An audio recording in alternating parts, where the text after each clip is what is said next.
तरफ रौनक दिख रही थी। सुबह से ही सड़कों पर सफाई चल रही थी। संतोष नहा धोकर तैयार हुआ, यूनिफॉर्म पहनी, साइकिल उठाई और चल दिया ड्यूटी। चेहरा ऐसा मानो किसी बड़े काम को अंजाम देने जा रहा हो। बदले की आग ने उसे और भी तपा दिया था। सोसाइटी पहुंचकर सीधे सिन्हा जी के घर गया और घंटी बजा दी।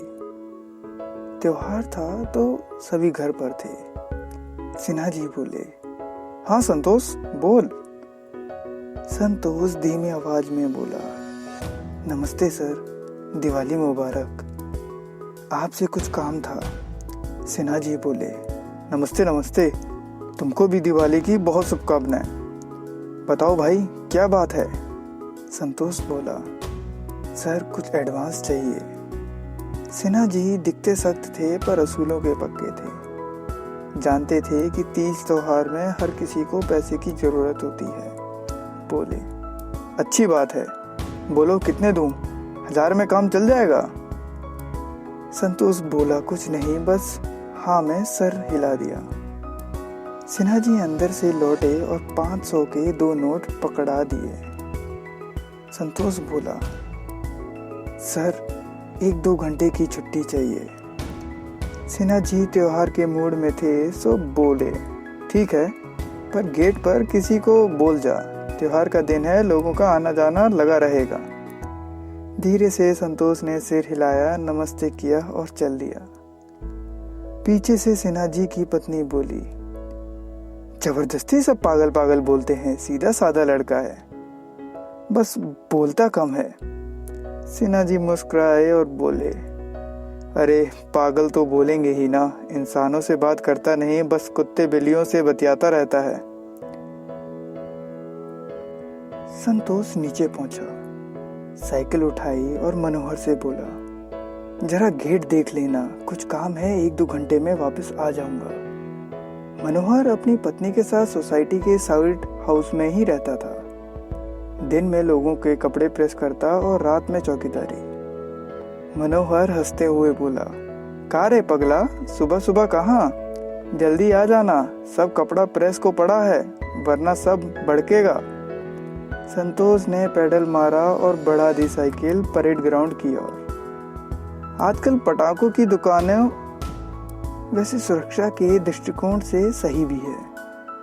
हाथ पीछे बांधे कुछ देर तक दुकानों का मुआयना करता रहा। फिर एक दुकान पर रुका और बोला, वो बड़ा वाला रॉकेट कितने का है? दुकानदार बोला, ले लो, बहुत बढ़िया है, आसमान तक जाता है, फिर धमाके के साथ फटता भी है। संतोष के चेहरे पर अजीब सी मुस्कान आई, ना जाने क्या सोच रहा था। फिर बोला, 2 रॉकेट दे दो, और वह सबसे बड़ी वाली लड़ी भी।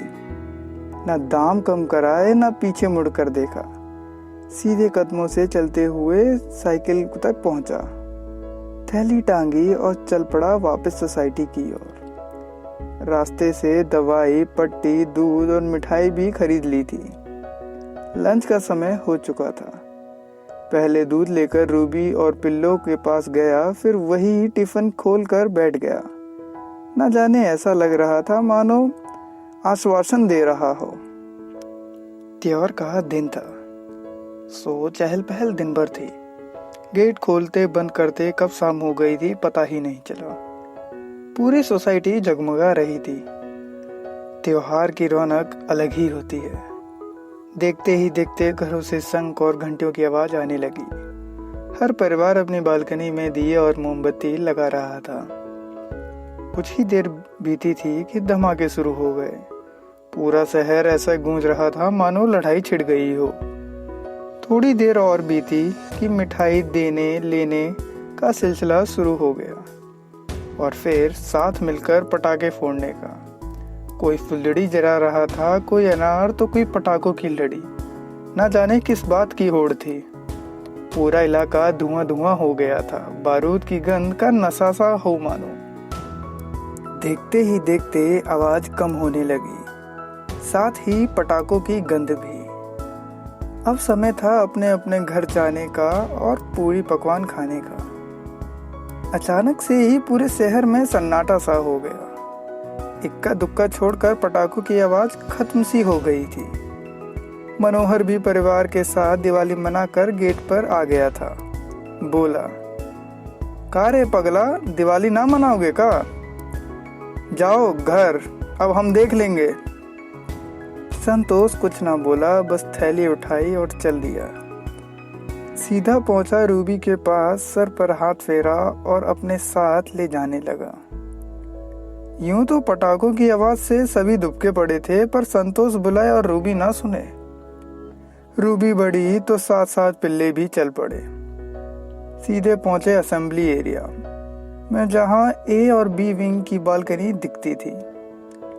चिराग और मयांक के घर भी तो बी विंग में थे। ना जाने संतोष ने क्या सोच रखा था। पहले तो अखबार पर मिठाई रखी, फिर रूबी और पिल्लों को बुलाया।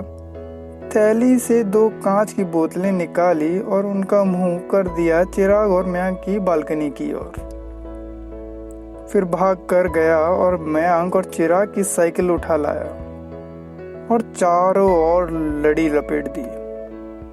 मिठाई का एक टुकड़ा अपने मुंह में डालते हुए बोला, दिवाली मुबारक। ना जाने क्यों चेहरे पर अजीब सी मुस्कान थी। अचानक से 2 जोरदार धमाके हुए, एक चिराग की बालकनी में, दूसरा मयांक की। अभी कोई कुछ समझ पाता कि लड़ियों की आवाज पूरी सोसाइटी में गूंजने लगी। देखते ही देखते लोग बालकनियों में आ गए थे। उधर चिराग के पर्दे में आग लग गई थी। बड़ी मुश्किल से आग बुझाई और सभी बाहर आए। बाहर का नजारा तो अलग ही था। लड़ियां ही लड़ियां और बीच में 2 साइकिल। कुछ ही दूर संतोष बैठा चिराग और मयांक की बालकनी को देख रहा था और मुस्कुरा रहा था। लोगों को समझने में देर ना लगी। थोड़ी ही देर में भीड़ लग गई और कुछ ने तो हाथ भी उठा दिया। चिराग के पापा ने पीसीआर फोन कर दिया था, सो कुछ ही देर में पुलिस भी आ गई। 2-3 थप्पड़ हवलदार ने भी जड़े और ले जाने लगे जीप में बैठाने। संतोष सिर्फ मुस्कुरा रहा था। कभी और मयांक को देखता तो कभी रूबी और पिल्लू को। उस दिन के बाद से संतोष को उस मोहल्ले में किसी ने नहीं देखा था। दुनिया की नज़र में वो पागल था, पर रूबी जानती थी उस दिन उसने क्या किया था। आज भी जानवरों को इंसानियत पर भरोसा है तो सिर्फ संतोष जैसे लोगों की वजह से। धन्यवाद।